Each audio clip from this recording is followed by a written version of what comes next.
Bismillah, Assalamualaikum warahmatullahi wabarakatuh. Adik-adikku yang soleh dan soleh, jumpa lagi bersama Kagung Tio di channel Agza Kids. Kali ini ya, sebenarnya cerita kisah Nabi Ilyas dan Ilyasa ini sama kisah yang kali ini Kagung mau ceritain. Ini Kagung di satu ruangan yang sama, makanya Kagung masih baju yang sama, di hari yang sama, di waktu yang sama ya. Jadi kalian jangan kaget. Kagum bajunya yang kemarin. Itu bukan baju yang kemarin. Kagum bikinnya hari ini juga. Jadi 3 kisah dalam satu hari gitu ya. Jadi kalau bajunya sama ya wajar gitu kan. Taib, langsung aja adik-adik. Kisah kali ini Kagum ingin ceritakan kisah yang nyata, yang luar biasa, yang mana kisah tersebut adalah kisah seorang nabi yang dimasukkan atau yang ditelan hidup-hidup ke dalam perut ikan paus. Siapakah nabi tersebut? Langsung aja kita dengarkan kisahnya. Kagung ingin awali kisah ini dengan firman Allah Subhanahu wa taala, yang mana Allah Subhanahu wa taala berfirman di dalam Al-Qur'an, "Fasbir li hukmi rabbika wa la takun ka sahibil hut." Allah berfirman kepada Nabi Muhammad, "Wahai Muhammad, bersabarlah atas aturan-aturan Allah, atas hukum-hukum Allah, atas perintah-perintah Allah yang diberikan kepada Nabi Muhammad." Nabi Muhammad waktu itu diberikan musibah, diberikan cercaan, diberikan makian oleh orang-orang kafir Quraisy. Lalu Allah turunkan ayat ini, bersabarlah. Wala takun kasahibil hut, dan janganlah engkau menjadi seperti orang yang mendiami atau orang yang masuk ke dalam perut ikan paus. Nah, siapakah orang yang dimaksud ini?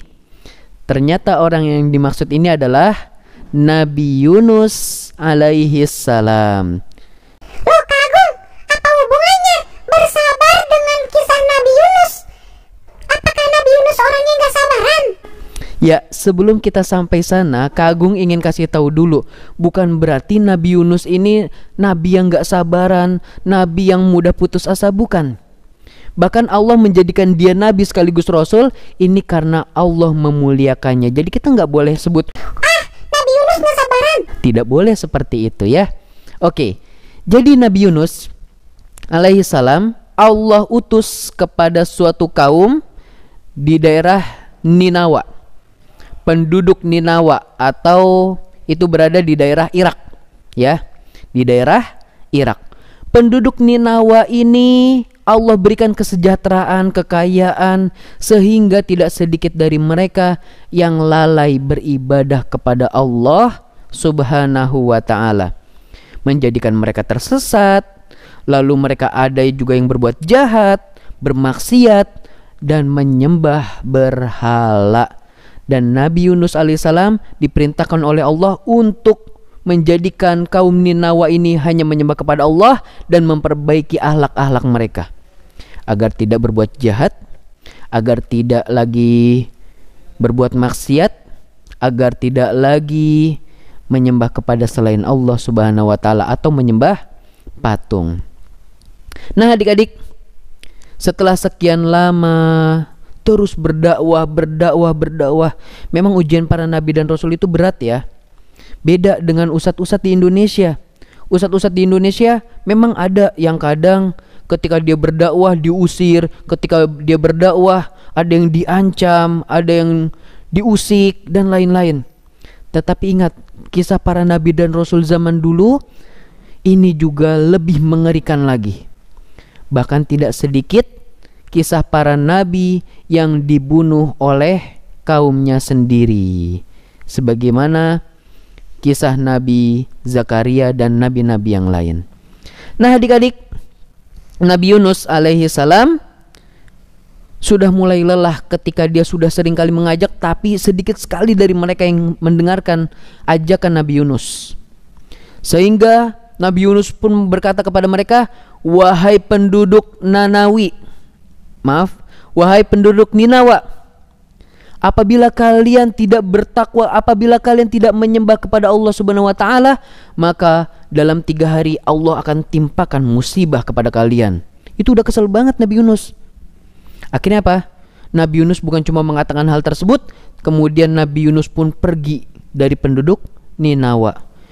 Beliau pergi ke daerah lautan. Kemudian di laut tersebut beliau menunggangi sebuah kapal yang berisi muatan-muatan. Akhirnya apa adik-adik? Ternyata ketika Nabi Yunus pergi, di antara mereka ada yang sadar, dan banyak sekali penduduk tersebut yang Allah berikan hidayah sehingga mereka sadar bahwasanya selama ini yang mereka lakukan itu salah. Selama ini kejahatan mereka itu ternyata salah. Selama ini perbuatan menyembah patung itu salah. Dan mereka sadar Allah berikan hidayah kepada mereka. Kemudian Nabi Yunus pun pergi tanpa mengetahui bahwasanya kaum Ninawa ini sudah mulai tersentuh, sudah mendapatkan hidayah Islam. Ketika Nabi Yunus masuk ke dalam kapal yang berisikan muatan, ya, banyak orangnya. Tiba-tiba ketika kapal tersebut sudah berjalan, sudah mulai berjalan, ya, kapal itu apa ya? Berselancar, kok berselancar? Berlayar, ya. Ketika kapal itu berlayar, tiba-tiba Allah timpakan musibah berupa ombak yang besar sehingga kapal tersebut terguncang-guncang. Hampir-hampir ingin terbalik kapal tersebut. Lalu orang-orang pun mengatakan, wah, sepertinya ada orang berdosa di kapal ini. Mereka turunkan beban-beban berat yang ada, tapi tetap saja karena musibahnya ini sangat luar biasa, ombaknya sangat besar, walaupun barang-barang berat sudah diturunkan, sudah dibuang ke laut, masih tetap saja kapal hampir terbalik. Hingga akhirnya mereka berencana berunding. Mereka memutuskan sepertinya ada seseorang yang berdosa, yang mana orang tersebut harus disingkirkan dari kapal ini. Kemudian mereka membuat qur'ah. Qur'ah ini adalah kocokan, apa namanya ya? Undian. Mereka qur'ah, mereka masukkan nama-nama mereka yang ada di kapal. Ketika dikocok lalu dikeluarkan, cus, keluar nama Yunus. Mereka tahu Nabi Yunus ini orang baik, Nabi Yunus ini orang soleh, kelihatan oleh mereka. Akhirnya mereka ulang lagi, dimasukin nama Nabi Yunus, dikeluarkan. Terus, pas dibuka, Nabi Yunus lagi. Sampai 3 kali mereka buka dan yang keluar Nabi Yunus. Akhirnya Nabi Yunus pun keluar dari kapal, dan ketika hendak tenggelam, Allah perintahkan kepada ikan paus untuk memakannya. Nah adik-adik, Allah memerintahkan kepada laut agar laut tidak menenggelamkan Nabi Yunus. Jadi Allah selamatkan Nabi Yunus. Belum tenggelam, kemudian Allah perintahkan juga ikan paus untuk memakan Nabi Yunus tanpa digigit. Nah adik-adik, jadi ikan paus punya gigi nggak? Nggak tahu ya, Kagung udah pernah ngeliat atau belum ikan paus punya gigi atau enggak. Tapi yang Kagung tahu, ketika hewan masuk ke dalam ikan paus, ya, atau sesuatu masuk ke dalam ikan paus, mereka nggak bisa lagi keluar, ya. Jadi ketika ikan paus tersebut mengambil udara atau mau mengambil makanan, itu airnya dikeluarin lagi, tetapi hewannya nggak bisa keluar karena tersangkut di bagian gigi-gigi bagian dalam, ya. Kalian nanti cari sendiri bagian dalam ikan paus, ya. Jadi ada gigi-gigi menghadap ke dalam. Jadi ketika ikan paus tersebut menyemburkan air, gak ada hewan yang ikut keluar, tetapi hanya air yang keluar dari mulutnya.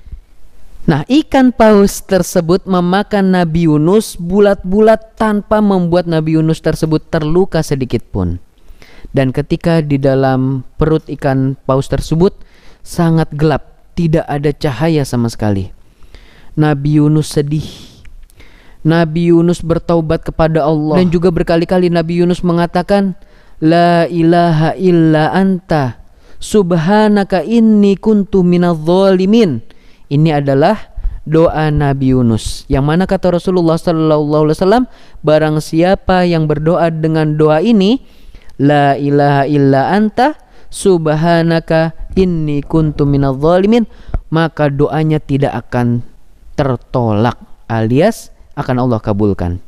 Jadi kalau mau doa dengan doa ini, La ilaha illa anta subhanaka inni kuntu minadh dhalimin, lalu kalian berdoa, ya Allah, aku mau seperti ini, aku mau seperti itu, aku menginginkan ini, aku menginginkan itu. Kata Rasulullah, tidak akan tertolak doa tersebut. Nah, kembali lagi kepada kisah Nabi Yunus alaihissalam. Nabi Yunus bersujud, Nabi Yunus berdoa. Memang Nabi Yunus tidak meminta kepada Allah, ya Allah keluarkanlah aku dari sini, tidak. Tetapi dari doanya tersebut Allah tahu apa yang diinginkan oleh Nabi Yunus. Kemudian Allah perintahkan kepada ikan paus tersebut untuk memuntahkan Nabi Yunus di sebuah padang pasir yang gesang. Kemudian Nabi Yunus diperintahkan oleh Allah untuk kembali kepada kaum Ninawa. Dan ternyata ketika Nabi Yunus kembali kepada kaum Ninawa, sudah banyak orang-orang yang mendapatkan hidayah. Dan jadi akhirnya apa? Nabi Yunus tinggal melanjutkan dakwahnya untuk mengajarkan mereka tentang adab, untuk mengajarkan kepada mereka tentang akhlak, akidah yang baik dan benar. Nah, adik-adikku yang soleh dan solehah, semoga apa yang Kak Agung sampaikan bermanfaat. Kita ambil faidah-faidah berharga, pelajaran-pelajaran penting dari kisah-kisah yang Kak Agung sampaikan. Kita tutup dengan doa kafaratul majlis. Subhanakallahumma wa bihamdika, asyhadu an la ilaha illa anta, astaghfiruka wa atubu ilaik. Wassalamualaikum warahmatullahi wabarakatuh.